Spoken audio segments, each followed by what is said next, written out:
Guys, assalamualaikum. For today's video ay maglalaban na naman ako ng aking mga labahan. Kasi ang dami ko na naman labahan guys kasi sobra 2 weeks ako hindi nakapaglaba kasi naubusan na naman kami ng sabon. Kaya yun, sinabi ko sa amo ko na naubusan ng sabon pero hindi pa rin siya bumili.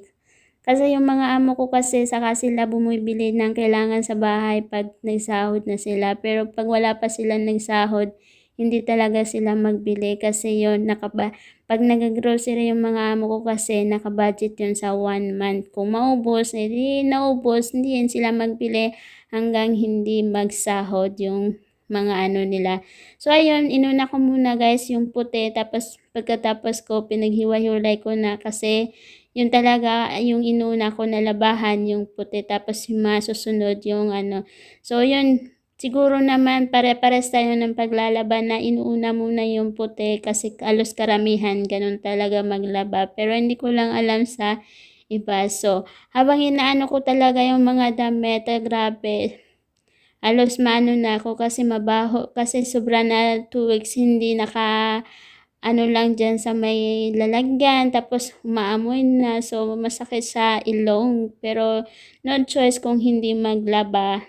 Man tayo mga OFW na or di kaya yung mga nagtatrabaho sa ibang bansa kahit nasa Pinas, wala kang magagawa kasi yun ang trabaho mo. So ayun, hiniwa-hiwalay ko na tapos ang ginalas ko na labahan ay medyas kasi yun yung hinuhuli ko na anuan kasi para mas madumi sa lahat ng labahan yung medyas. Tapos yun, yung sinalang ko na puti ay natapos na tapos sinunudan ko dati ng ibang puti kasi yun nga hindi nagkasya kasi yung washing-washing namin maliit naman siya tapos hindi siya pwede lagyan ng marami kasi baka masira daw sabi ng amo ko.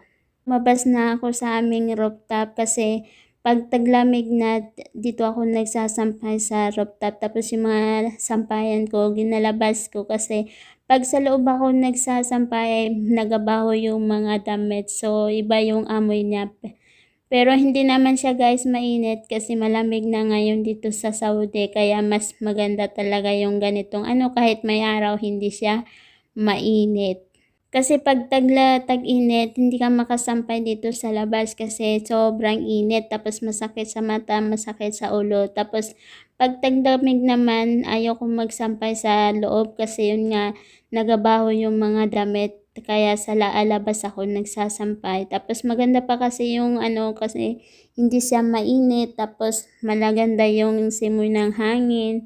Tapos ayun, nakatatlong salang na ako pero hindi ko na nabidyo yung pangalawa. Tapos ayun, sinalang ko na naman ng pang-apat yung ano pero hindi ko pa yan maubos kasi nga maliit lang yung washing-washing namin.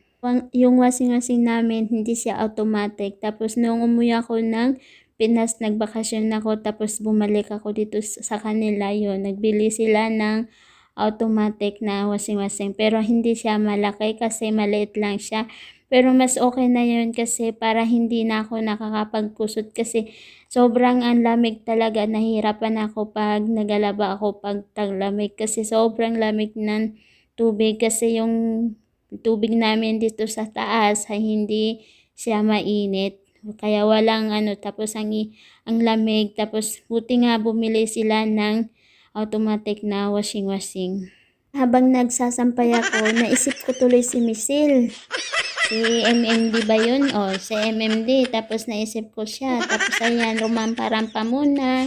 Habang ano, kasi hindi talaga ako makamove on sa kanya kung bakit hindi siya nakapasok ng top 5. Pero kahit hindi siya nakapasok ng top 5, so proud pa rin ako sa kanya kasi alam naman natin na dinaya siya. Kaya kung hindi lang siguro siya nadaya, baka siya na yung nanalo. Sa talino niya, ewan ko na lang kung hindi pa siya manalo. So ayun, nakaano na ako, last na salang ko na yan. Tapos yung susunod ko na yung medyas kasi hinuhuli ko talaga yung medyas kasi yun nga yung pinaka madumi na lalabahan ko yung medyas.